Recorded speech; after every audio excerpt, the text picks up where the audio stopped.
सत श्री अकाल, मैं रीना सुमन ते लैके हाजिर हाँ डीडी पंजाबी ते तुहाडा सब दा अपना ही साहित्यिक प्रोग्राम शब्द लोग। इस प्रोग्राम दे विच असीं साहित्यिक शख्सियतां दे नाल गलबात करदे हां। गल जदों आउंदी है पंजाब दी, पंजाबीयत दी, साहित्य दी, पंजाबी मां बोली दी, तां पंजाब दे वख-वख खेतरां दा जिक्र हुंदा है। वख-वख खेतरां च बोली जाण वाली भाषा दा जिक्र हुंदा है। जिथे कुछ वखरेवा नज़र आउंदा है उत्थे ही अपनापन नज़र आउंदा है। ते जदों गल आउंदी है पंजाब दे कुछ उन्हां हिस्सियां दी जिन्हां दीयां सरहदां पहाड़ी सूबिਆਂ नाल लगदियां ने ते उन्हां खेतर नूं कंडी खेतर आख्या जांदा है, जिस विच जदों जम्मू कश्मीर दी हद तो लैके हुंदे होए जिहड़ी साडे पंजाब दी हद है हिमाचल तो हुंदियां होया मोहाली तो हुंदियां होया हरियाणे दी हद नाल लग जांदी आ तां उस सरहद वाले खेतर नूं कंडी खेतर आख्या जांदा है। ते इस कंडी खेतर नूं सब दे सामने लैके आउण वाले साडे एक अजिहे साहित्यकार साडे नाल मौजूद ने जो अजोके दौर विच किसी भी जान पहचान दे मुताज नहीं। सो मेरी मुराद साडे अज दे साहित्यकार डॉक्टर धर्मपाल साहिल जी तो। सर बहुत बहुत स्वागत साडे अज दे इस प्रोग्राम विच जी। सर गल करांगे तुहाडे नाम दी जी, डॉक्टर धर्मपाल साहिल।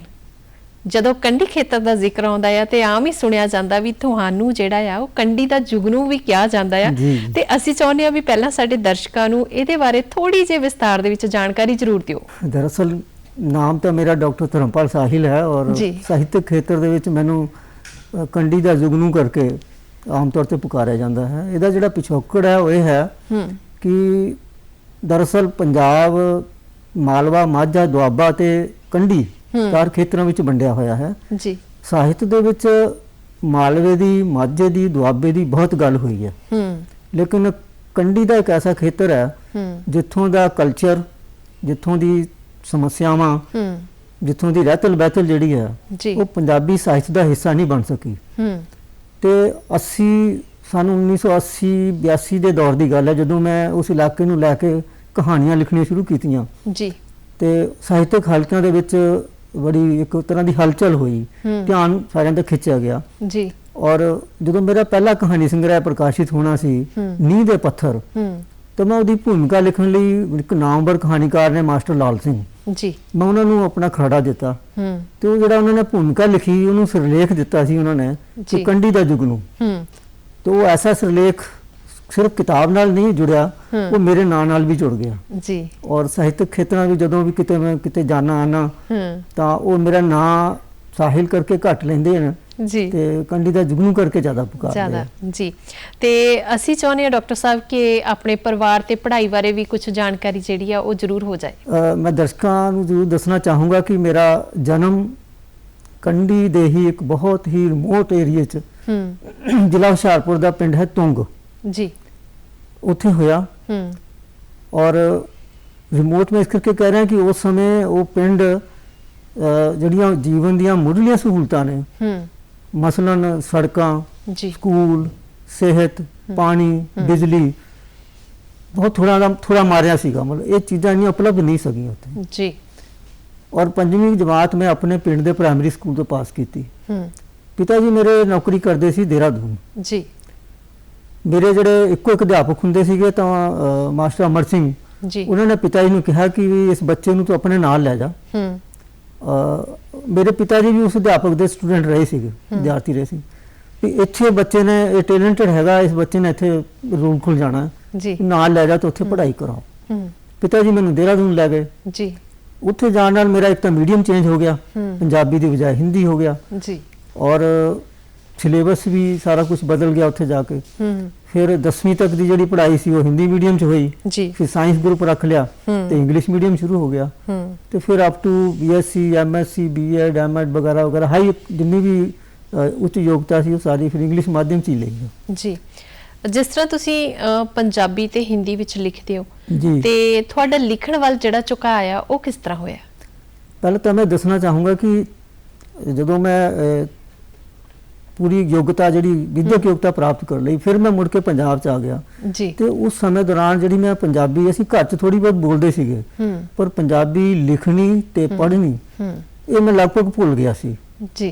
और नौकरी च आके जो मैं साइंस अध्यापक लगा तो फिर मैं मुड़ के पंजाबी क्योंकि पंजाबी माध्यम सीगा ते पंजाबी मुड़ के पढ़नी लिखनी शुरू की जी। ਔਰ ਇਹ ਦਿਲਚਸਪੀ ਵਾਲੀ ਗੱਲ ਹੈਗੀ ਦਰਸ਼ਕਾਂ ਲਈ ਵੀ ਕਿ ਮੈਂ ਜਿਸ ਸਕੂਲ 'ਚ ਸਾਇੰਸ ਦਾ ਅਧਿਆਪਕ ਸੀ ਜੀ ਉਸ ਸਕੂਲ 'ਚ ਮੈਂ ਪ੍ਰਾਇਮਰੀ ਦਾ ਵਿਦਿਆਰਥੀ ਵੀ ਸੀਗਾ।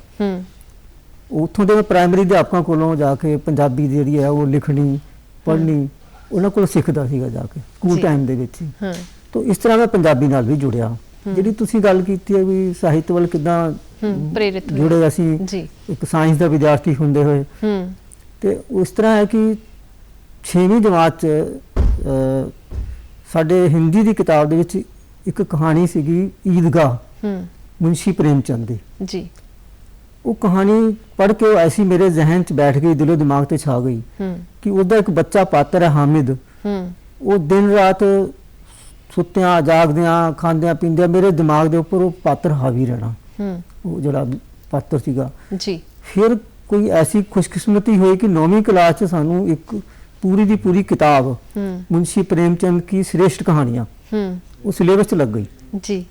15-16 ਕਹਾਣੀਆਂ ਸੀਗੀਆਂ ਉਹਦੇ 'ਚ, ਔਰ ਮੈਂ ਪਤਾ ਨਹੀਂ ਅਣਗਿਣਤ ਵਾਰ ਮੈਂ ਪੜ੍ਹੀਆਂ ਉਹ ਜੀ। ਔਰ ਉਹ ਪੜ੍ਹਦੇ ਮੈਨੂੰ ਇੱਕ ਗੱਲ ਲੱਗੀ ਕਿ ਜਿਹੜੀ ਮੈਂ ਦਾਦੀ ਕੋਲੋਂ ਨਾਨੀ ਕੋਲੋਂ ਕਹਾਣੀਆਂ ਸੁਣਦਾ ਰਿਹਾ ਆਪਣੇ ਰਾਜੇ ਰਾਣੀਆਂ ਦੀਆਂ, ਪਰੀਆਂ ਦੀਆਂ, ਭੂਤਾਂ ਬਤਾਲਾਂ ਦੀਆਂ, ਵੀ ਅਸਲ ਕਹਾਣੀ ਤਾਂ ਇਹ ਹੈ ਜਿਹੜੀ ਈਦਗਾਹ ਵਰਗੀ, ਪੰਜ ਪਰਮੇਸ਼ਵਰ ਵਰਗੀ, ਸਵਾ ਸਿਰ ਗੇਹੂੰ ਵਰਗੀ, ਬੜੇ ਭਾਈ ਸਾਹਿਬ ਵਰਗੀ, ਸ਼ਤਰੰਜ ਕੇ ਖਿਲਾੜੀ ਵਰਗੀ।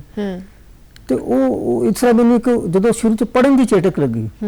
ਔਰ ਇੱਕ ਗੱਲ ਮੈਂ ਤੁਹਾਨੂੰ ਇਹ ਵੀ ਦੱਸ ਦਿਆਂ ਕਿ ਚੇਟਕ ਐਸੀ ਲੱਗੀ ਕਿ ਜਦੋਂ ਮੈਂ ਪੜ੍ਹਨ ਬੈਠਣਾ ਘਰ ਚ ਤੇ ਅੰਗਰੇਜ਼ੀ ਦੀ ਕਿਤਾਬ ਮੋਹਰੇ ਰੱਖ ਲੈਣੀ, ਥੱਲੇ ਹਿੰਦੀ ਦੀ ਕਹਾਣੀਆਂ ਦੀ ਕਿਤਾਬ ਰੱਖ ਲੈਣੀ। ਅੱਛਾ। ਜੇ ਮੈਥ ਵੀ ਪੜ੍ਹਨ ਲੱਗੇ ਤਾਂ ਥੱਲੇ ਕਿਤਾਬ ਕਹਾਣੀਆਂ ਦੀ ਰੱਖ ਲੈਣੀ। ਔਰ ਇੱਕ ਵਾਰੀ ਮੈਂ ਫਿਰ ਰਾਤ ਨੂੰ ਕਿਤੇ ਪੜਦਾ ਸੋ ਗਿਆ ਤੇ ਪਿਤਾ ਜੀ ਨੇ ਮੇਰੇ ਕਿਤਾਬਾਂ ਚੁੱਕ ਕੇ ਰੱਖੀਆਂ ਤੇ ਦੇਖਿਆ ਤਾਂ ਥੱਲੇ ਕਿਤਾਬ ਕਹਾਣੀਆਂ ਦੀ ਰੱਖੀ ਹੋਈ ਜੀ। ਤੇ ਉਹ ਦੂਸਰੇ ਦਿਨ ਫਿਰ ਚੰਗੀਆਂ ਝੜਕਾਂ ਵੀ ਪਈਆਂ, ਡਾਂਟ ਪਈ, ਫਿਰ ਡਾਂਟ ਵੀ ਪਈ ਜੀ ਕਿ ਤੂੰ ਸਾਇੰਸ ਪੜ੍ਹਨੀ ਹੈ, ਮੈਥ ਪੜ੍ਹਨੀ ਹੈ, ਤੂੰ ਕਹਾਣੀਆਂ 'ਚ ਕਿੱਥੇ ਪੜ੍ਹਿਆ ਰਹਿਣਾ। ਫਿਰ ਕੀ ਹੋਇਆ ਕਿ ਜਦੋਂ ਐਮਐਸਸੀ ਮੈਂ ਕਰ ਰਿਹਾ ਸੀ ਤਾਂ ਸਾਡੇ ਕਾਲਜ ਦਾ ਇੱਕ ਮੈਗਜ਼ੀਨ, ਜਿਹੜੇ ਆਮ ਤੌਰ ਤੇ ਕਾਲਜਾਂ ਦੇ ਮੈਗਜ਼ੀਨ ਹੁੰਦੇ ਆ ਸਾਲਾਨਾ, ਉਹਦੇ ਲਈ ਰਚਨਾਵਾਂ ਮੰਗੀਆਂ ਗਈਆਂ। ਤੇ ਮੈਂ ਵੀ ਪਹਿਲੀ ਵਾਰ ਇੱਕ ਕੋਸ਼ਿਸ਼ ਕੀਤੀ ਕਿ ਪਹਿਲੀ ਕਹਾਣੀ ਹਿੰਦੀ 'ਚ ਲਿਖੀ, ਕਿਉਂਕਿ ਹਿੰਦੀ ਮੀਡੀਅਮ ਸੀ ਉੱਥੇ ਦੇਹਰਾਦੂਨ ਦੇ ਵਿੱਚ। ਉਹ ਕਹਾਣੀ ਜਦੋਂ ਮੈਂ ਡਰਦਾ ਹਿੰਦੀ ਵਿਭਾਗ ਜਿਹੜਾ ਸੀਗਾ ਉਹਦੇ ਮੁਖੀ ਨੂੰ ਦਿਆ, ਥੋੜੇ ਦਿਨਾਂ ਬਾਅਦ ਮੈਨੂੰ ਸੁਨੇਹਾ ਆ ਗਿਆ ਉੱਥੋਂ ਕਿ ਔਰ ਮੈਨੂੰ ਬੁਲਾਇਆ ਗਿਆ ਤੇ ਮੈਨੂੰ ਕਹਿੰਦੇ ਵੀ ਇਹ ਕਹਾਣੀ ਕਹਾਂ ਸੇ ਲੀ ਹੈ। ਮੈਂ ਕਿਹਾ ਜੀ ਮੈਂ ਆਪ ਲਿਖੀ ਹੈ। ਨਹੀਂ, ਯਕੀਨ ਨਹੀਂ ਹੁੰਦਾ ਕਿ ਤੁਸੀਂ ਕਿਤੋਂ ਲਈ ਹੈ ਕਹਾਣੀ। ਫਿਰ ਮੈਂ ਦੱਸਿਆ ਕਿ ਕਹਾਣੀ ਸਾਡੇ ਹੀ ਕਾਲਜ ਦੀ ਇੱਕ ਵਿਦਿਆਰਥਣ ਹੈ ਜਿਹੜੀ ਬਲਾਈਂਡ ਹੈ ਜੀ, ਉਸਨੂੰ ਨਾਇਕਾ ਬਣਾ ਕੇ ਕਹਾਣੀ ਲਿਖੀ ਹੈ। ਫਿਰ ਮੈਨੂੰ ਯਕੀਨ ਹੋ ਗਿਆ ਜੀ। ਉਹ ਕਹਾਣੀ ਛਪੀ ਉਸ ਮੈਗਜ਼ੀਨ ਦੇ ਵਿੱਚ ਤੇ ਸਾਡਾ ਕਾਲਜ ਜਿਹੜਾ ਸੀ ਉਹਨਾਂ ਦਿਨਾਂ ਲਗਭਗ 5000 ਬੱਚਾ ਪੜ੍ਹਦਾ ਸੀ ਜੀ। ਔਰ ਉਹ ਰਵਾਇਤ ਸੀ ਕਿ ਜਿਹੜੇ ਬੱਚਿਆਂ ਨੂੰ ਹਰ ਇੱਕ ਨੂੰ ਮੈਗਜ਼ੀਨ ਉਹ ਦਿੱਤਾ ਜਾਂਦਾ ਸੀ, ਨਿਊ ਕਮਰਸ ਨੂੰ ਵੀ ਦਿੰਦੇ ਸੀ। ਔਰ ਉਹ ਕਹਾਣੀ ਜਦੋਂ ਪੜ੍ਹੀ ਗਈ, ਉਹ ਵਿਦਿਆਰਥਣ ਜਿਹੜੀ ਸੀ ਬਲਾਈਂਡ ਸੀ ਲੇਕਿਨ ਸੰਗੀਤ ਦੀ ਵਿਦਿਆਰਥਣ ਸੀ, ਕਾਲਜ ਦੇ ਪ੍ਰੋਗਰਾਮ ਜਿੰਨੇ ਹੋਣੇ ਉਹਨੇ ਉਹਦੇ ਚ ਆਈਟਮ ਦੇਣੀਆਂ, ਉਹਨੇ ਪ੍ਰੋਗਰਾਮ ਦੇਣੇ, ਤੇ ਮੈਂ ਇੱਕਦਮ ਚਰਚਾ ਚ ਆ ਗਿਆ ਜੀ। ਉੱਥੇ ਹੀ ਤੁਹਾਡਾ ਜਿਹੜਾ ਉਤਸ਼ਾਹ ਆ ਹੋਰ ਵੱਧ ਗਿਆ। ਮੈਨੂੰ ਲੱਗਾ ਕਿ ਵੀ ਫਿਰ ਮੈਨੂੰ ਉਹਨਾਂ ਨੇ ਮੁਖੀ ਸਾਹਿਬ ਜਿਹੜੇ ਸੀਗੇ, ਜਿਹੜੇ ਸੰਪਾਦਕ ਵੀ ਸੀਗੇ ਮੈਗਜ਼ੀਨ, ਤੇ ਉਹਨਾਂ ਨੇ ਮੈਨੂੰ ਕਿਹਾ ਵੀ ਉਦੋਂ ਮੈਂ ਸਾਹਿਲ ਨਹੀਂ ਸੀ ਲਿਖਦਾ ਹੁੰਦਾ ਨਾਲ, ਤੇ ਵੀ ਧਰਮਪਾਲ ਵੀ ਤੂੰ ਕਹਾਣੀ ਲਿਖਣੀ ਨਹੀਂ ਛੱਡਣੀ ਜੀ, ਤੇਰੇ ਅੰਦਰ ਟੈਲੈਂਟ ਹੈ, ਤੂੰ ਲਿਖਦੇ ਰਹਿਣਾ ਜੀ। ਇੱਕ ਪਹਿਲਾ ਉਤਸ਼ਾਹ ਸੀਗਾ ਕਿ ਮੈਂ ਕਹਾਣੀ ਵੱਲ ਪੜ੍ਹਦਾ ਜੁੜ ਗਿਆ ਲਿਖਣ ਵੱਲ। ਜ਼ਿਆਦਾ ਤੁਸੀਂ ਮੁਨਸ਼ੀ ਪ੍ਰੇਮਚੰਦ ਜੀ ਨੂੰ, ਉਹਨਾਂ ਦੀਆਂ ਕਹਾਣੀਆਂ ਨੂੰ ਪੜ੍ਹ ਕੇ ਹੀ ਪ੍ਰੇਰਿਤ ਹੋਏ ਹੋ? ਪ੍ਰੇਰਿਤ ਹੋਇਆ, ਹਾਂ ਬਿਲਕੁਲ ਜੀ। ਡਾਕਟਰ ਸਾਹਿਬ, ਜੇ ਗੱਲ ਕੀਤੀ ਜਾਵੇ ਤੁਹਾਡੇ ਚਰਚਿਤ ਨਾਵਲ ਪਥਰਾਟ ਦੀ, ਜੀ ਸਭ ਪਾਸੇ ਉਸ ਦੀ ਚਰਚਾ ਹੋਈ, ਬਹੁਤ ਅੱਛਾ ਲਿਖਿਆ ਗਿਆ ਤੁਹਾਡੇ ਵੱਲੋਂ, ਤੇ ਉਸ ਦਾ ਪਲਾਟ ਤੁਹਾਡੇ ਜ਼ਿਹਨ ਵਿੱਚ ਕਿਸ ਤਰ੍ਹਾਂ ਆਇਆ? ਇਸ ਨੂੰ ਜ਼ਿੰਦਗੀ ਦਾ ਇਤਫਾਕ ਕਹਿ ਸਕਦੇ ਹਾਂ ਕਿ ਜਿਸ ਪਿੰਡ ਦੇ ਵਿੱਚ ਮੈਂ ਨੌਕਰੀ ਜੁਆਇਨ ਕੀਤੀ ਜੀ, ਉਸਨੇ ਮੈਨੂੰ ਇੱਕ ਨਾਵਲ ਦਿੱਤਾ, ਉਹ ਹੈ ਪਥਰਾਟ। ਔਰ ਜਿਸ ਪਿੰਡ ਤੋਂ ਮੈਂ ਰਿਟਾਇਰ ਹੋਇਆ 40 ਸਾਲ ਬਾਅਦ ਜੀ, ਉਸ ਪਿੰਡ ਨੇ ਮੈਨੂੰ ਨਾਵਲ ਦਿੱਤਾ ਮਣੇ ਜੀ। ਪਥਰਾਟ ਦੀ ਜਿਹੜੀ ਭੂਮਿਕਾ ਹੈਗੀ ਕਿ ਮੈਂ ਜ਼ਰੂਰ ਉਸ ਇਲਾਕੇ ਦਾ ਜੰਮਪਲ ਸੀ, ਪਰ ਪੰਜਵੀਂ ਵਿੱਚ ਜਦੋਂ ਸ਼ਹਿਰ ਚਲਾ ਗਿਆ ਜੀ, ਤਾਂ ਮੈਂ ਉੱਥੋਂ ਦੀ ਅਸਲ ਜਿਹੜੀਆਂ ਸਮੱਸਿਆਵਾਂ ਸੀਗੀਆਂ, ਜਿਹੜੀਆਂ ਉੱਥੋਂ ਜਿਹੜੀ ਸੰਸਕ੍ਰਿਤੀ ਸੀਗੀ, ਉਹ ਤਾਂ ਮੈਂ ਉੱਥੇ ਨੌਕਰੀ ਕਰਦਿਆਂ ਮਹਿਸੂਸ ਕੀਤੀ ਜੀ। ਉੱਥੇ ਅਲੱਗ-ਅਲੱਗ ਜਿਹੜੇ ਮੁਹੱਲੇ ਅਲੱਗ-ਅਲੱਗ ਟਿੱਬਿਆਂ ਦੇ ਉੱਪਰ ਹੈਗੇ ਆ, ਔਰ ਉੱਥੇ ਬੱਚਿਆਂ ਦੇ ਨਾਲ ਸੰਪਰਕ 'ਚ ਆਇਆ, ਪੇਰੈਂਟਸ ਦੇ ਮਾਪਿਆਂ ਦੇ ਸੰਪਰਕ 'ਚ ਆਇਆ, ਤੇ ਲੇਕਿਨ ਉੱਥੋਂ ਉਸ ਸਕੂਲ ਤੋਂ ਜਾਣ ਤੋਂ ਬਾਅਦ ਮੈਂ ਲਗਭਗ 15 ਸਾਲ ਬਾਅਦ ਉਹ ਨਾਵਲ ਲਿਖਿਆ ਜੀ, ਕਿ ਮੇਰੇ ਜ਼ਿਹਨ ਦੇ ਵਿੱਚ ਉਹ ਸਾਰਾ ਪਾਤਰ ਜਿਹੜੇ ਸੀ ਨਾ ਉਸ ਇਲਾਕੇ ਦੇ, ਉਹ ਬੈਠੇ ਹੋਏ ਸੀਗੇ। ਡਾਕਟਰ ਸਾਹਿਬ, ਜਿੱਦਾਂ ਤੁਸੀਂ ਹਿੰਦੀ ਤੇ ਪੰਜਾਬੀ ਵਿੱਚ ਸਾਹਿਤ ਦੀ ਸਿਰਜਣਾ ਕਰਦੇ ਹੋ ਜੀ, ਤੇ ਅਸੀਂ ਚਾਹੁੰਦੇ ਆ ਵੀ ਤੁਹਾਡੀ ਕੋਈ ਨਾ ਕੋਈ ਰਚਨਾ ਜਿਹੜੀ ਆ ਉਹ ਜ਼ਰੂਰ ਸਾਡੇ ਦਰਸ਼ਕਾਂ ਦੇ ਨਾਲ ਸਾਂਝੀ ਕੀਤੀ ਜਾਵੇ। ਮੇਰਾ ਜਿਹੜਾ ਸਾਹਿਤ ਦੀ ਪੜ੍ਹਨ ਔਰ ਲਿਖਣ ਦੀ ਮੁੱਖ ਵਿਧਾ ਹੈ ਉਹ ਤਾਂ ਹੈ ਕਹਾਣੀ ਜੀ ਤੇ ਨਾਵਲ। ਜੀ ਵਿੱਚ ਕਈ ਵਾਰ ਕੁਝ ਐਸੇ ਆਈਡੀਆਜ਼ ਵਿਚਾਰ ਆਉਂਦੇ ਆ ਕਿ ਜਿਹੜੇ ਕੋਈ ਕਹਾਣੀ ਜਾਂ ਮਿੰਨੀ ਕਹਾਣੀ ਜਾਂ ਨਾਵਲ ਨਹੀਂ ਬਣ ਸਕਦੇ, ਤਾਂ ਉਹਨਾਂ ਨੂੰ ਮੈਂ ਲਘੂ ਕਵਿਤਾਵਾਂ ਦੀ ਸ਼ਕਲ ਦੇ ਦਿੰਦਾ ਹਾਂ ਜੀ।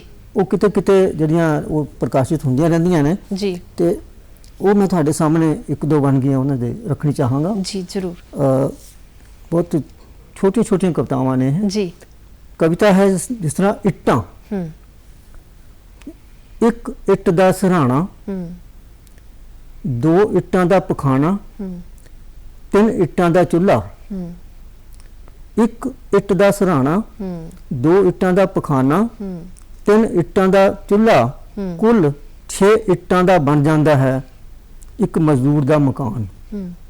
ਕੁੱਲ 6 ਇੱਟਾਂ ਨਾਲ ਬਣ ਜਾਂਦਾ ਹੈ ਇੱਕ ਮਜ਼ਦੂਰ ਦਾ ਮਕਾਨ। ਬਾਕੀ ਇੱਟਾਂ ਤੋਂ ਬਣਦੇ ਨੇ ਬੰਗਲੇ ਆਲੀਸ਼ਾਨ। ਬਾਕੀ ਇੱਟਾਂ ਤੋਂ ਬਣਦੇ ਨੇ ਬੰਗਲੇ ਆਲੀਸ਼ਾਨ, ਜਿਨ੍ਹਾਂ ਵਿੱਚ ਵਸਦੇ ਨੇ ਕਲਯੁਗ ਦੇ ਭਗਵਾਨ। ਸੋ ਕਹਾਣੀ ਤੋਂ ਨਾਵਲ ਤੱਕ ਦਾ ਤੁਹਾਡਾ ਜਿਹੜਾ ਸਫ਼ਰ ਹੈ ਇਹ ਕਿਸ ਤਰ੍ਹਾਂ ਦਾ ਰਿਹਾ? ਦਰਅਸਲ ਮੇਰੀ ਲਿਖਣ ਦੀ ਜਿਹੜੀ ਸ਼ੁਰੂਆਤ ਹੈ ਉਹ ਕਹਾਣੀ ਤੋਂ ਹੋਈ, ਬਲਕਿ ਮਿੰਨੀ ਕਹਾਣੀ ਤੋਂ ਮਿੰਨੀ ਹੋਈ। ਕਹਾਣੀ। ਜਿਵੇਂ ਸਪਸ਼ਟ ਕਹਾ ਕਿ ਉਸ ਦੌਰ 'ਚ ਮੈਨੂੰ ਪਤਾ ਹੀ ਨਹੀਂ ਸੀ ਕਿ ਮਿੰਨੀ ਕਹਾਣੀ ਜਾਂ ਲੰਬੀ ਕਹਾਣੀ ਜਾਂ ਨਾਵਲ 'ਚ ਕੀ ਫਰਕ ਹੁੰਦਾ। ਬਸ ਵਿਕਟ ਵਿਗਿਆਨ ਦਾ ਵਿਦਿਆਰਥੀ ਸੀਗਾ, ਸਾਹਿਤ ਸਾਨੂੰ ਪੜ੍ਹਾਇਆ ਨਹੀਂ ਸੀ ਗਿਆ ਜੀ, ਸ਼ੌਕ ਨਾਲ ਹੀ ਪੜ੍ਹਦੇ ਸੀਗੇ। ਤੇ ਸ਼ੁਰੂਆਤ ਮੇਰੀ ਮਿੰਨੀ ਕਹਾਣੀ ਨਾਲ ਹੋਈ, ਔਰ ਉਸ ਦੌਰ ਦੇ ਵਿੱਚ ਜਦੋਂ 80 ਔਰ 85 ਦੇ ਦੌਰ 'ਚ ਪੰਜਾਬ ਦੇ ਵਿੱਚ ਮਿੰਨੀ ਕਹਾਣੀ ਲਹਿਰ ਜ਼ੋਰਾਂ ਤੇ ਸੀਗੀ ਜੀ, ਤਾਂ ਮੈਂ ਉਹਨਾਂ ਮੁੰਡਲੇ ਮਿੰਨੀ ਕਹਾਣੀਕਾਰਾਂ ਦੇ ਵਿੱਚ ਸ਼ਾਮਲ ਹੋਇਆ ਉਸ ਕਾਫਲੇ ਦੇ ਵਿੱਚ। ਔਰ ਮੈਂ ਦਰਸ਼ਕਾਂ ਨੂੰ ਵੀ ਦੱਸਣਾ ਚਾਹੂੰਗਾ ਕਿ ਉਹ ਦੌਰ ਪੰਜਾਬ ਦਾ ਬੜਾ ਸੰਕਟਕਾਲੀਨ ਦੌਰ ਸੀਗਾ। ਹਾਲਾਤ ਇਤਨੇ ਵਧੀਆ ਨਹੀਂ ਸਨ ਜੀ। ਉਸ ਦੌਰ ਵਿੱਚ ਵੀ ਮੈਂ ਮਿੰਨੀ ਕਹਾਣੀ ਨੂੰ ਪ੍ਰਚਾਰਿਤ ਤੇ ਪ੍ਰਸਾਰਿਤ ਕਰਨ ਲਈ ਪੰਜਾਬ ਦੇ ਲਗਭਗ 40 ਸ਼ਹਿਰਾਂ, ਕਸਬਿਆਂ, ਟਾਊਨਸ਼ਿਪ ਵਗੈਰਾ 'ਚ ਮਿੰਨੀ ਕਹਾਣੀ ਪੋਸਟਰ ਪ੍ਰਦਰਸ਼ਨੀਆਂ ਲਾਈਆਂ ਜੀ।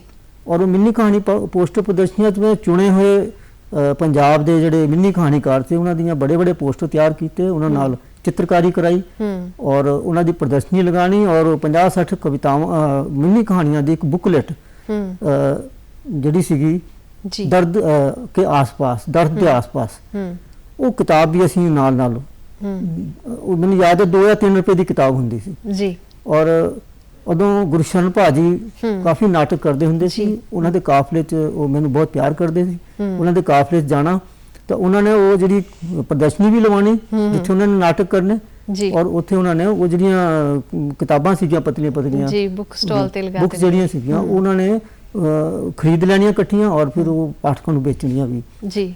ਇਹ ਦੌਰ ਸੀ। ਫਿਰ ਮੈਨੂੰ ਲੱਗਾ ਮੈਨੂੰ ਮਿੰਨੀ ਕਹਾਣੀ ਲਿਖਦੇ ਕਿ ਨਹੀਂ, ਗੱਲ ਕੁਝ ਬਣ ਨਹੀਂ ਰਹੀ, ਕੁਝ ਵੱਡੀ ਗੱਲ ਕਰਨੀ ਚਾਹੀਦੀ ਹੈ।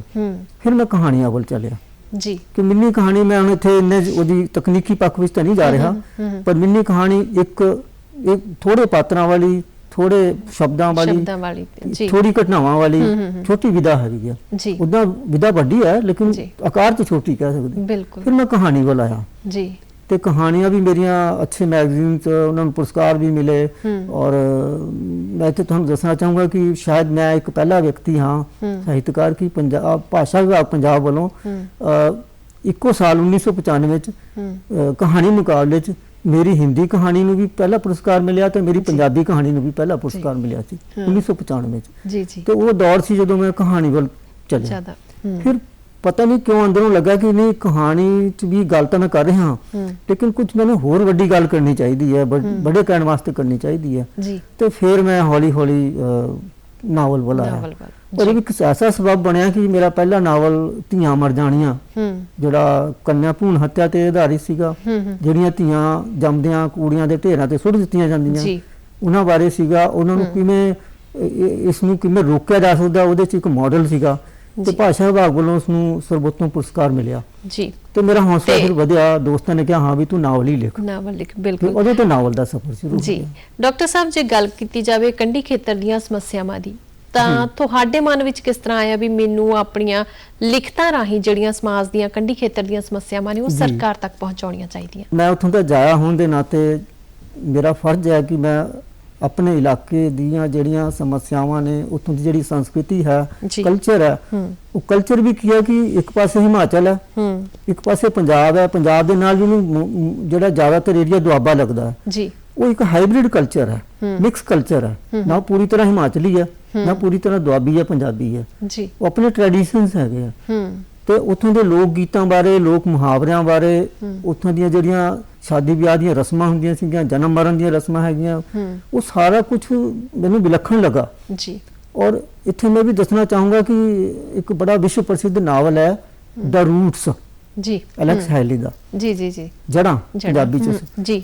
ਉਸ ਨੂੰ ਪੜ੍ਹਨ ਤੋਂ ਬਾਅਦ ਮੇਰੇ ਅੰਦਰ ਇੱਕ ਪ੍ਰੇਰਣਾ ਜਾਗੀ ਕਿ ਮਾਨਾ ਤੂੰ ਸਾਹਿਲ ਵੀ ਹੋਰ ਇਲਾਕਿਆਂ ਦੀਆਂ ਤੇ ਕਹਾਣੀਆਂ ਵਗੈਰਾ ਲਿਖੀ ਜਾਣਾ, ਤੂੰ ਆਪਣੇ ਖੇਤਰ ਨਾਲ ਤਾਂ ਤੂੰ ਜੁੜਿਆ ਹੀ ਨਹੀਂ, ਆਪਣੀ ਜੜ੍ਹਾਂ ਨਾਲ ਨਹੀਂ ਜੁੜਿਆ ਜੀ। ਤੇ ਉਹ ਫਿਰ ਧੀਆਂ ਮਰ ਜਾਣੇ ਤੋਂ ਬਾਅਦ ਜਿਹੜਾ ਪਥਰਾਟ ਦਾ ਖਿਆਲ ਆਇਆ ਨਾ, ਉਹ ਉਸ ਪ੍ਰੇਰਣਾ ਤੋਂ ਆਇਆ ਜੀ। ਔਰ ਫਿਰ ਮੈਂ ਪਥਰਾਟ, ਕੁਆਰ ਝਾਤ ਔਰ ਮਣੇ, ਇਹ ਤਿੰਨ ਵਿਸ਼ੇਸ਼ ਨਾਵਲ ਹੈ ਔਰ ਚੌਥਾ ਜਿਹਨੂੰ ਮੈਂ ਲਿਖ ਰਿਹਾ ਹਾਂ ਜੀ, ਉਹ ਬਿਲਕੁਲ ਕੰਢੀ ਦੀਆਂ ਅਲੱਗ-ਅਲੱਗ ਸਮੱਸਿਆਵਾਂ ਨੂੰ ਲੈ ਕੇ, ਉੱਥੋਂ ਦੇ ਕਲਚਰ ਨੂੰ ਲੈ ਕੇ, ਕਲਚਰ ਵੀ ਮੈਂ ਲੈ ਲਏ, ਪਥਰਾਟ ਦੇ ਵਿੱਚ ਵਿਆਹ ਦਾ ਕਲਚਰ ਲਿਆ ਜੀ ਜੀ, ਕੁਆਰ ਝਾਤ ਦੇ ਵਿੱਚ ਦੂਸਰੀਆਂ ਉੱਥੋਂ ਦੀਆਂ ਜਿਹੜੀ ਵਹਿਮ ਭਰਮ ਔਰ ਇੱਕ ਤਰ੍ਹਾਂ ਦਾ ਸ਼ੋਸ਼ਣ ਹੈ ਉੱਥੇ, ਨਾਰੀ ਸ਼ੋਸ਼ਣ ਅਨਪੜ੍ਹਤਾ ਦੇ ਕਰਕੇ, ਉਸ ਨੂੰ ਲਿਆ।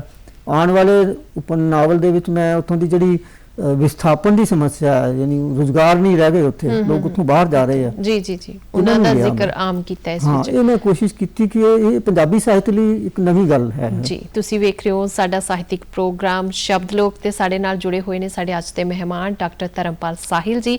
ਉਹਨਾਂ ਦੇ ਨਾਲ ਗੱਲਾਂ ਬਾਤਾਂ ਦਾ ਸਿਲਸਿਲਾ ਚੱਲ ਰਿਹਾ ਹੈ। ਡਾਕਟਰ ਸਾਹਿਬ, ਜਿਸ ਤਰ੍ਹਾਂ ਤੁਸੀਂ ਜ਼ਿਕਰ ਕੀਤਾ ਵੀ ਤੁਸੀਂ ਕੰਢੀ ਖੇਤਰ ਦੇ ਰਸਮੋ ਰਿਵਾਜ ਜੋ ਵੀ ਨੇ, ਉੱਥੋਂ ਦੀ ਭਾਸ਼ਾ ਹੈ, ਉਹਨੂੰ ਲੈ ਕੇ ਤੁਸੀਂ ਆਪਣੇ ਵੱਲੋਂ ਪੂਰਾ ਯੋਗਦਾਨ ਪਾਇਆ। ਜਦੋਂ ਤੁਸੀਂ ਇਹ ਸਭ ਕੁਝ ਕੀਤਾ ਤਾਂ ਕਈ ਵਾਰ ਕਈ ਤਰ੍ਹਾਂ ਦੀਆਂ ਮੁਸ਼ਕਲਾਂ ਵੀ ਆਉਂਦੀਆਂ ਨੇ, ਕੀ ਤੁਹਾਡੇ ਨਾਲ ਵੀ ਇਸ ਤਰ੍ਹਾਂ ਹੋਇਆ? ਦੇਖੋ, ਮੈਂ ਇੱਕ ਗੱਲ ਦੱਸਣੀ ਚਾਹੂੰਗਾ ਕਿ ਜਦੋਂ ਪਥਰਾਟ ਨਾਵਲ ਛਪਿਆ ਔਰ ਪਹਿਲੀ ਮੁਸ਼ਕਿਲ ਦੀ ਗੱਲ ਦੱਸਣ ਜਾ ਰਿਹਾ ਜੀ। ਸਾਡੇ ਬਹੁਤ ਹੀ ਹਰਮਨ ਪਿਆਰੇ ਸਤਿਕਾਰਤ ਕਹਾਣੀਕਾਰ ਹੈਗੇ ਕਿਰਪਾਲ ਕਜ਼ਾਕ ਜੀ, ਪਟਿਆਲੇ ਯੂਨੀਵਰਸਿਟੀ ਚੋਂ ਸ਼ੋਧ ਕਾਰਜ, ਖੋਜ ਕਾਰਜ ਦੇ ਜਨਜਾਤੀਆਂ ਬਾਰੇ ਬਹੁਤ ਕੰਮ ਕੀਤਾ ਕਰ ਰਹੇ ਹੈ ਜੀ। ਉਹਨਾਂ ਨੇ ਮੈਨੂੰ ਫੋਨ ਆਇਆ ਤੇ ਮੈਨੂੰ ਪਥਰਾਟ ਦੀ ਵਧਾਈ ਦਿੱਤੀ ਉਹਨਾਂ ਨੇ, ਤੇ ਨਾਲ ਹੀ ਮੈਨੂੰ ਕਹਿੰਦੇ ਕਿ ਵੀ ਸਾਹਿਲ ਤੂੰ ਨਾ ਅਗਲਾ ਨਾਵਲ ਅਜੇ ਨਹੀਂ ਲਿਖਣਾ। ਤੇ ਮੈਂ ਬੜਾ ਹੈਰਾਨ ਹੋਇਆ ਕਿ ਇੱਕ ਏਡਾ ਵੱਡਾ ਸਾਹਿਤਕਾਰ ਮੈਨੂੰ ਨਾਲੇ ਤਾਂ ਵਧਾਈ ਦੇ ਰਿਹਾ, ਨਾਲੇ ਕਹਿ ਰਿਹਾ ਕਿ ਨਹੀਂ ਲਿਖਣਾ ਅਜੇ। ਤੇ ਮੈਂ ਕਿਹਾ ਡਾਕਟਰ ਸਾਹਿਬ ਕੋਈ ਗੱਲ ਸਮਝ ਨਹੀਂ ਆਈ ਜੀ। ਕਹਿੰਦੇ ਵੀ ਮੈਂ ਚਾਹੁੰਦਾ ਕਿ ਜਿਹੜੀ ਕੰਢੀ ਦੀ ਭਾਸ਼ਾ ਹੈ ਇਹ ਸਾਂਭੀ ਜਾਏ।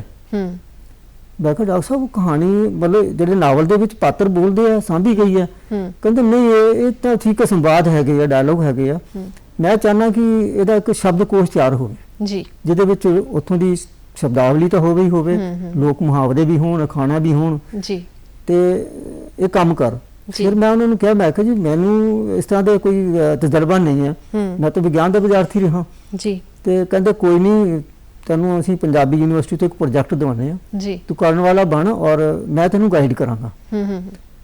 ਤੇ ਉਹ ਮੈਨੂੰ ਇੱਕ ਪ੍ਰੋਜੈਕਟ ਜਿਹੜਾ ਭਾਸ਼ਾ ਵਿਕਾਸ ਵਿਭਾਗ ਹੈ ਪੰਜਾਬੀ ਯੂਨੀਵਰਸਿਟੀ ਦਾ ਜੀ, ਉਹਨਾਂ ਨੇ ਕੰਢੀ ਦਾ ਸ਼ਬਦਕੋਸ਼ ਤਿਆਰ ਕਰਨ ਦਾ ਪ੍ਰੋਜੈਕਟ ਦਿੱਤਾ ਜੀ। ਔਰ ਉਸ ਵੇਲੇ ਸੱਚਮੁੱਚ ਮੇਰੇ ਲਈ ਇੱਕ ਸਮੱਸਿਆ ਸੀ ਕਿ ਮੈਨੂੰ ਇਹਦੇ ਬਾਰੇ ਕੋਈ ਗਿਆਨ ਨਹੀਂ ਸੀ ਕਿ ਸ਼ਬਦਕੋਸ਼ ਕਿਵੇਂ ਤਿਆਰ ਕੀਤਾ ਜਾਂਦਾ ਹੈ।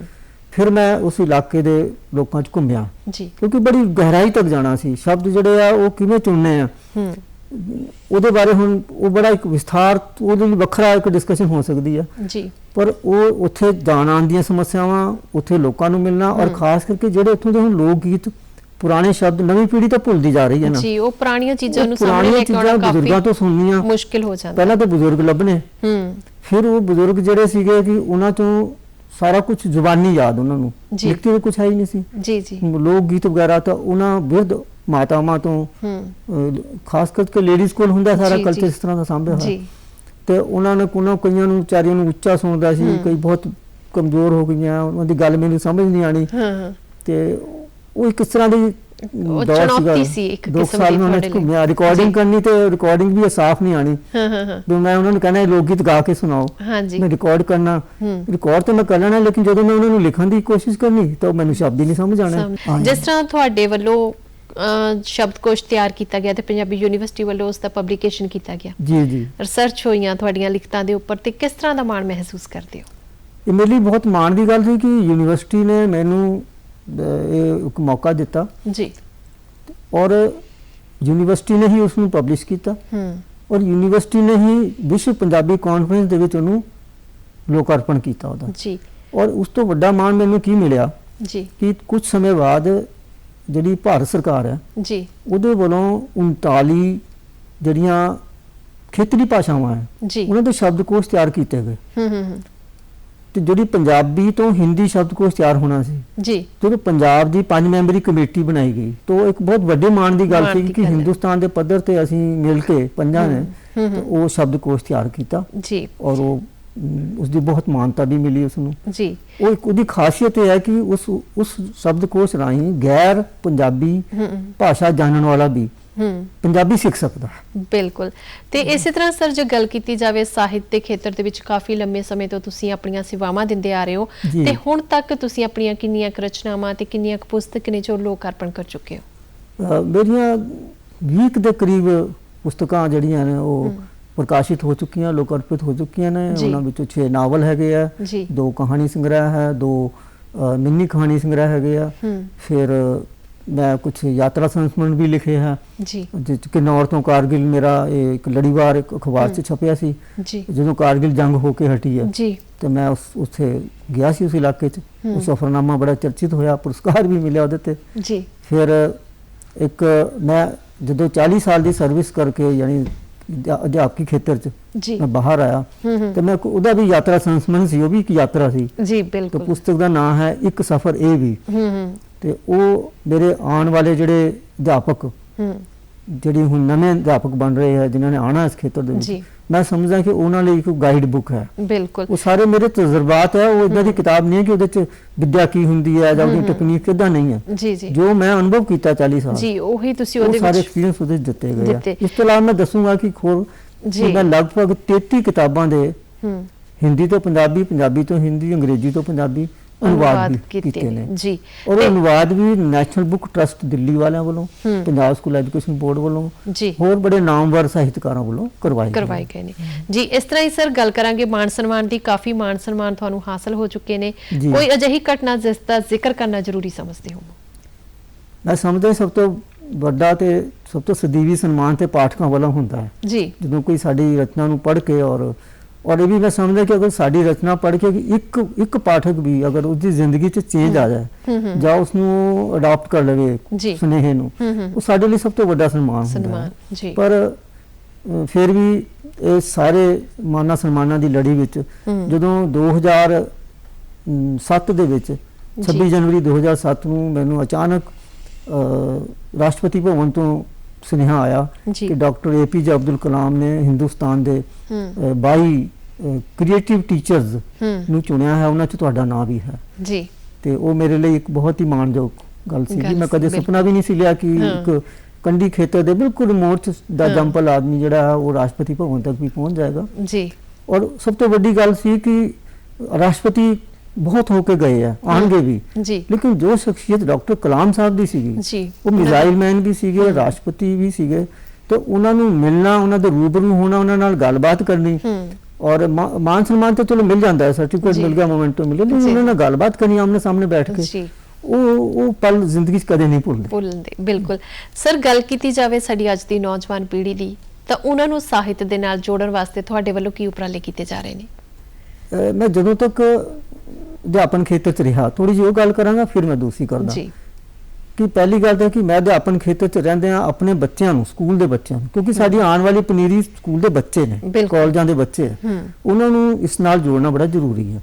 ਉਹਦੇ ਲਈ ਮੇਰਾ ਪਹਿਲਾ ਉਪਰਾਲਾ ਤਾਂ ਇਹ ਸੀਗਾ ਕਿ ਮੈਂ ਸਵੇਰੇ ਪ੍ਰਾਰਥਨਾ ਸਭਾ 'ਚ ਅਧਿਆਪਕਾਂ ਨੂੰ ਵੀ ਔਰ ਵਿਦਿਆਰਥੀਆਂ ਨੂੰ ਵੀ ਅਧਿਆਪਕਾਂ ਦੀ ਡਿਊਟੀ ਲਾਈ ਕਿ ਤੁਸੀਂ ਮਹੀਨੇ 'ਚ ਘੱਟੋ ਘੱਟ ਇੱਕ ਕਿਤਾਬ ਜ਼ਰੂਰ ਪੜ੍ਹੋਗੇ ਲਾਇਬ੍ਰੇਰੀ 'ਚੋਂ ਇਸ਼ੂ ਕਰਾ ਕੇ ਔਰ ਮੈਂ ਉਹਨਾਂ ਨੂੰ ਗਾਈਡ ਵੀ ਕਰਦਾ ਸੀ ਵੀ ਤੁਸੀਂ ਆਹ ਕਿਤਾਬਾਂ ਹੈ ਮੇਰੀਆਂ ਪੜ੍ਹੀਆਂ ਹੋਈਆਂ, ਇਹਨਾਂ ਨੂੰ ਜ਼ਰੂਰ ਪੜ੍ਹੋ। ਇੱਕ ਕਿਤਾਬ ਪੜ੍ਹ ਕੇ ਪ੍ਰੇਅਰ ਦੇ ਵਿੱਚ, ਪ੍ਰਾਰਥਨਾ ਵਿੱਚ ਬੱਚਿਆਂ ਨੂੰ ਉਸ ਕਿਤਾਬ ਬਾਰੇ ਦੱਸੋ ਵੀ ਇਹ ਕਿਤਾਬ ਕੀ ਗੱਲ ਹੈ, ਇਹਦੇ ਕੀ ਅੱਛੀਆਂ ਗੱਲਾਂ ਹੈਗੀਆਂ, ਪਰ ਬੱਚਿਆਂ ਨੂੰ ਪ੍ਰੇਰਿਤ ਕਰੋ ਕਿ ਕਿਤਾਬ ਲੈ ਕੇ ਪੜ੍ਹਨ। ਬਿਲਕੁਲ। ਇੱਕ ਤਾਂ ਇਹ ਚੀਜ਼। ਦੂਸਰਾ ਮੈਂ ਕੀਤਾ ਕਿ ਜਦੋਂ ਸਾਡੇ ਸਕੂਲ ਵਿੱਚ ਕੋਈ ਵੀ ਕਾਰਜਕ੍ਰਮ ਹੋਣਾ, ਪਿੰਡ ਦੇ ਵਿੱਚ ਕੋਈ ਮੇਲਾ ਲੱਗ ਰਿਹਾ, ਪਿੰਡ ਦੇ ਵਿੱਚ ਵੀ ਕੋਈ ਲੋਕਲ ਪੱਧਰ ਤੇ ਕਈ ਤਰ੍ਹਾਂ ਦੇ ਕਾਰਜਕ੍ਰਮ ਹੁੰਦੇ ਆ, ਪ੍ਰੋਗਰਾਮ ਹੁੰਦੇ ਆ, ਬੱਚਿਆਂ ਨੂੰ ਮੈਂ ਬਾਰ-ਬਾਰ ਮੋਟੀਵੇਟ ਕਰਨਾ ਕਿ ਬੱਚੋ ਤੁਸੀਂ ਨਾ ਉਹ ਜੋ ਕੁਝ ਦੇਖਿਆ ਉੱਥੇ ਜਾ ਕੇ, ਤੁਹਾਡੇ ਵਿਆਹ ਵੀ ਹੋਇਆ, ਕੋਈ ਦਿਨ ਮਨਾਇਆ ਗਿਆ, ਤਿਉਹਾਰ ਮਨਾਇਆ ਗਿਆ, ਤੁਸੀਂ ਇੱਕ ਪੇਜ ਲਿਖ ਕੇ ਲਿਆਓ ਜੀ। ਔਰ ਸ਼ੁਰੂ ਵਿੱਚ ਕੁਝ ਬੱਚੇ ਲਿਖ ਕੇ ਉਹਦੇ ਜਾਂਦੇ ਨਾਲ ਰਹੇ ਜੀ ਬਿਲਕੁਲ ਉਹਦੇ ਨਾਲ ਬੱਚੇ ਕਾਫੀ ਜਿਹੜਾ ਮੋਟੀਵੇਟ ਜੁੜਦੇ ਹੁੰਦੇ ਨਾਲ। ਨੇ ਜੀ। ਤੇ ਸਰ ਤੁਸੀਂ ਸਾਡੇ ਸੱਦੇ ਨੂੰ ਕਬੂਲਦੇ ਹੋਏ ਅੱਜ ਸਾਡੇ ਸਟੂਡੀਓ 'ਚ ਆਏ, ਸਾਡੇ ਨਾਲ ਸਾਹਿਤ ਨੂੰ ਲੈ ਕੇ ਕਾਫੀ ਲੰਬੀ ਚਰਚਾ ਕੀਤੀ, ਜੀ। ਉਸ ਲਈ ਬਹੁਤ ਬਹੁਤ ਸ਼ੁਕਰੀਆ। ਤੁਹਾਡਾ ਵੀ ਸਾਰਿਆਂ ਦਾ ਬਹੁਤ ਬਹੁਤ ਧੰਨਵਾਦ।